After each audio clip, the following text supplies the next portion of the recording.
Airlines have put a lot of emphasis into being prepared, staffing levels, what they need to be. So I think from an airline perspective, we're confident that we're in good shape. Where we are concerned is when we see things like strikes in Europe. French ATC is a good example of that.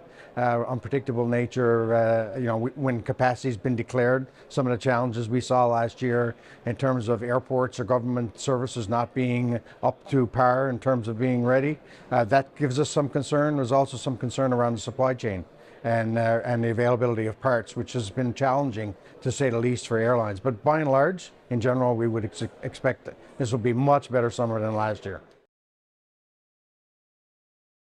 The operation is managed today.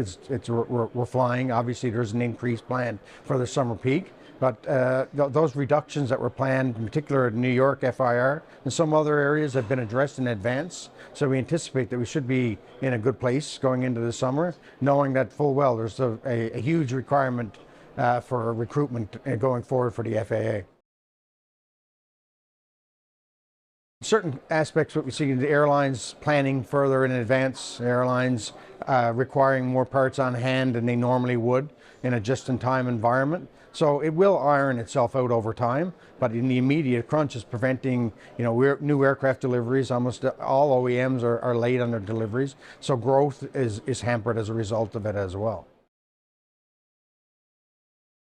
Safety is tracking well. We've our numbers, and if you compare IATA carriers, which are close to over 400 versus non-IATA carriers, the numbers speak for themselves. However, from an accident investing perspective, there is a challenge. Governments aren't fulfilling their responsibilities in terms of following up on investigations required after an accident has occurred, so that we can learn from them and we can implement them into our processes, into our audits, into our standards as we move forward to make us even safer. Aviation is the safest form of transport, and we're always striving to be better, and this is an example where governments aren't helping us.